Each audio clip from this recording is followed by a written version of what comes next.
दर्शकों आने वाले कुछ दिनों के बाद कह लें या कुछ सप्ताह के बाद कह लें देश के अंदर 5 राज्यों में चुनाव होने वाले हैं। ऐसे में तमाम जो पार्टियां हैं, तमाम जो पॉलिटिकल दल हैं, वो अपनी-अपनी ताकत, अपनी जोर आजमाइश में लग गए हैं। ऐसे में अगर असम की बात करें, चूँकि असम में लगातार 2 बार से बीजेपी की सरकार सत्ता में है और तीसरी बार भी सत्ता में आने के तमाम दावे बीजेपी की तरफ से किए जा रहे हैं। जो मुख्यमंत्री हेमंत बिस्वा शर्मा हैं, उनकी तरफ से भी लगातार इस तरह के दावे किए जा रहे हैं कि असम में बीजेपी की सरकार बनेगी। तो ऐसे में क्या आंकड़े इस बात की तरफ इशारा करते हैं कि बीजेपी यहाँ पर जीत दर्ज करती हुई दिखाई पड़ सकती है। बीजेपी असम के अंदर अपना जो कह सकते हैं सत्ता में रहने का जो चलन है, वो लगातार तीसरी बार भी कायम करती हुई नजर आ सकती है। तो ये तमाम तरह के सवाल, और ऐसे में कांग्रेस पार्टी की क्या कोई बड़ी भूमिका यहाँ पर नजर आ सकती है? क्या कांग्रेस पार्टी कमबैक करती हुई दिखाई पड़ सकती है? ये भी अपने आप में लगातार सवालों के, चर्चाओं के केंद्र में बना हुआ है कि बीएसपी, बीजेपी और कांग्रेस के बीच का ये मुकाबला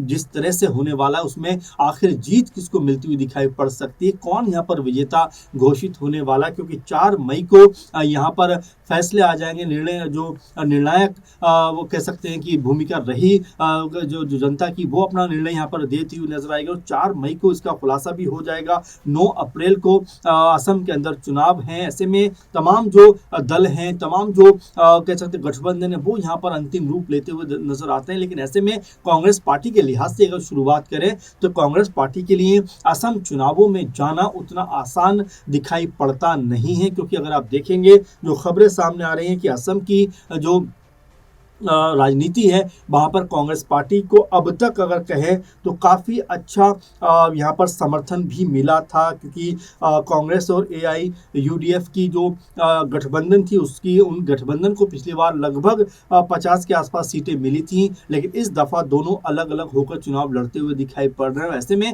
कांग्रेस पार्टी की जो मुश्किल है वो यहीं पर ख़त्म नहीं हो रही, बल्कि असम में जेएमएम यानी झारखंड मुक्ति मोर्चे ने भी अपनी दावेदारी न सिर्फ पेश कर दी है, बल्कि 19 सीटों पर चुनाव लड़ने का ऐलान भी कर दिया है। यानी कि एक तरीके से कहा जाए तो कांग्रेस पार्टी अपने सहयोगी दलों को मनाने में नाकाम साबित हो रही है। आप देखेंगे कि जो झारखंड के मुख्यमंत्री हैं हेमंत सोरेन, उन्होंने और उनकी पत्नी कल्पना सोरेन, उन्होंने बाकायदा दिल्ली जाकर कह सकते हैं कि जो कांग्रेसी नेता हैं, कांग्रेसी आलाकमान है, उनसे मुलाकात भी की, बातचीत भी रखी कि भाई हमें आप चुनाव में सीटें दीजिए। और कांग्रेस पार्टी ने कहा कि भाई हम आपको जो है 5 सीटें दे सकते हैं। यानी कि अगर हम कुल आंकड़े की बात करें तो 126 के आसपास जो विधानसभा सीटें हैं असम के अंदर, उसमें कांग्रेस पार्टी ने कहा कि भाई हम जेएमएम यानी हेमंत सोरेन से कहा कि हम आपको 5 सीटें दे सकते हैं, 5 सीटों पर आप चुनाव लड़िए, हमें कोई दिक्कत नहीं है और आप जो है हमारे साथ रहिए। लेकिन जेएमएम ने कहा कि भाई 5 सीटें पर तो नहीं, हमें कम से कम 19 सीटें चाहिए। क्योंकि ये 19 सीटें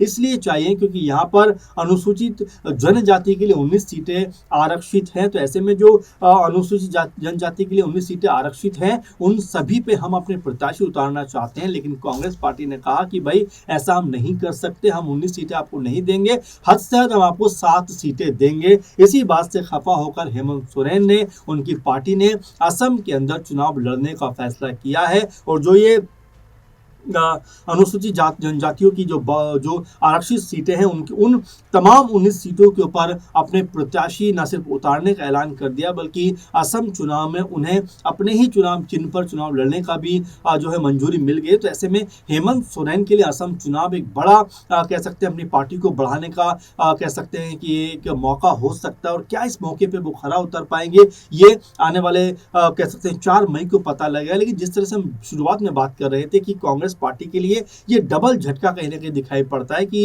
एक तरफ तो उनकी जो सहयोगी पार्टी थी एआईयूडीएफ, उनसे उनकी जो है बातचीत जो है अधर में लटक जाती है। फिर जेएमएम ने कहा कि भाई हम अकेले चुनाव लड़ेंगे, अगर आप हमें 19 सीटें नहीं देंगे। तो कांग्रेस पार्टी के लिए यहाँ पर मुश्किलें बढ़ती हुई दिखाई पड़ती है। वहीं बीजेपी की बात करें तो बीजेपी ने जिस तरह से 2021 में यहाँ पर प्रदर्शन किया था, उसी प्रदर्शन को बीजेपी और तमाम जो उनके सहयोगी दल हैं वो यहाँ पर दोहराना चाहेंगे, उसको आगे बढ़ाना चाहेंगे। और बीजेपी और उनके सहयोगी दलों ने यहाँ पर 2021 के चुनाव में 75 सीटें जीती थी। यानी कि एक तरीके से कांग्रेस पार्टी उनके तमाम जो समर्थक थे उनको विपक्ष में बैठने पर मजबूर कर दिया था। लेकिन क्या 2021 का जो गणित है, जो समीकरण है, यहाँ पर बीजेपी दोहराती हुई दिखाई पड़ सकती है। उसका एक उदाहरण भी मैं आपके सामने रखना चाहूंगा कि जिस तरीके से 2023 में परिसीमन हुआ है, जिस तरह से नई नई सीटों को लेकर संभावनाएं बनी है, उनको लेकर भी तमाम नए राजनीतिक जो समझ है वो यहाँ पर उपजती हुई दिखाई पड़ती है। क्योंकि इससे पहले अगर देखा जाए तो मुस्लिम बहुल सीटें जिन पे मुस्लिम मतदाताओं का प्रभाव दिखाई पड़ता था, वो तकरीबन 35 सीटें ऐसी थी जहां पर जो मुस्लिम जो कह सकते हैं कि जो आबादी थी वो ज़्यादा प्रभाव में दिखाई पड़ती थी। लेकिन जब परिसीमन होता है 2023 में, तो इन सीटों का जो है वो ग्राफ बदलता हुआ दिखाई पड़ता है। और अब ये कहा जा रहा है और जो आंकड़े निकल के सामने आ रहे हैं कि अब 35 में से महज 24 सीटें ऐसी बची हैं जहां पर मुस्लिम बहुल प्रभाव दिखाई पड़ता है। तो इस नाते भी कहीं ना कहीं कह सकते हैं बीजेपी को एक तरीके से फायदा हो सकता है। ये जो है आंकड़ेबाजी और जिस तरह से संभावनाएं हैं उनकी तर्ज पर ये बात कही जा रही है। और ऐसे में जो मुस्लिम कह सकते हैं कि जो बहुल क्षेत्रों में अपनी उपस्थिति दर्ज कराते थे, यानी 35 सीटें ऐसी थी जहां पर एक तरीके से जो मुस्लिम हितों की बात करते थे, मुस्लिम मुद्दों के ऊपर अपनी चीज़ों को सामने रखते थे, उनको यहाँ पर झटका लगता हुआ दिखाई पड़ सकता है। और यहाँ बीजेपी के लिए अपनी ताकत को बढ़ाने का इसलिए भी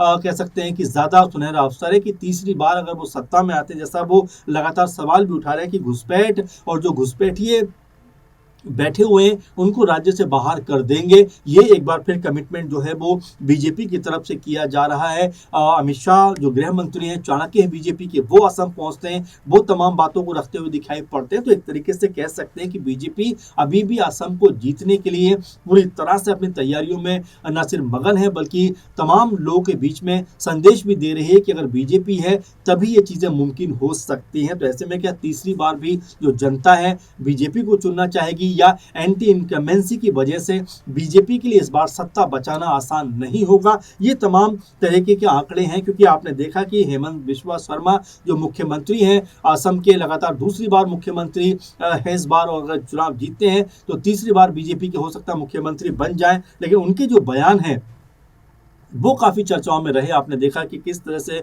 उन्होंने मुस्लिम समुदाय के ऊपर तमाम तरह की टिप्पणी की, और ना सिर्फ पहले की बल्कि अभी भी करते हुए दिखाई पड़ते हैं। अभी कुछ दिनों पहले उन्होंने कहा कि वो मुसलमानों को इतना परेशान करेंगे, इतना प्रेशर उनके ऊपर करेंगे कि वो अपने आप जो है राज्य को छोड़कर चले जाएंगे, ये उन्होंने कहा। उसके अलावा इससे पहले उन्होंने कहा था कि मुस्लिम रिक्शे वाला अगर आप 5 रुपये में उसको तय करते हैं तो आप 3 या 4 रुपये ही उसको दीजिए, यानी कि एक तरीके से उनको परेशान आप करिए। ये जो है हेमंत बिस्वा शर्मा के बयान थे जो खुद बीजेपी को भी शायद रास नहीं आए होंगे। क्योंकि आप देखेंगे कि असम में तकरीबन 34-35% की जो आबादी है वो मुस्लिम कह सकते हैं कि समुदाय की है। यानी लगभग अगर 3-3.25 करोड़ असम की आबादी है तो उसमें से 1 करोड़ के आसपास जो है मुस्लिम आबादी भी यहाँ पर रहती है। तो ऐसे में इस तरह के बयान कहीं ना कहीं पार्टी को भी नुकसान पहुंचा सकते हैं।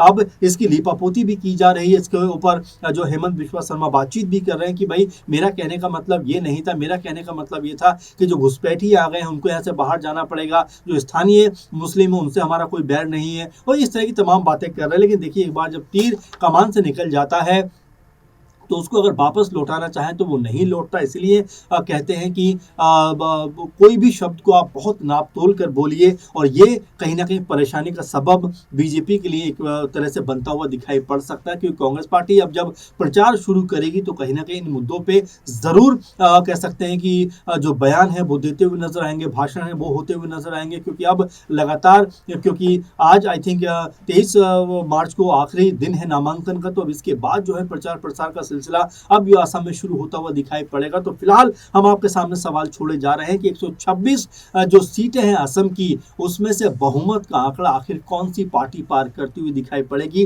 क्या बीजेपी लगातार तीसरी बार सत्ता में आएगी, ये आपको लगता है, या फिर कांग्रेस पार्टी और उनकी तमाम सहयोगी पार्टियां इस बार गणित को बदलते हुए दिखाई पड़ेंगे? आपको क्या लगता है जरूर कमेंट करिए। और असम से जुड़े तमाम मुद्दों को लेकर हम आपके सामने इस तरह का जो प्रोग्राम है, जो कार्यक्रम है, वो लेकर आते रहेंगे। फिलहाल इस कार्यक्रम में इतना ही। आप लगातार बने रहें। नमस्कार।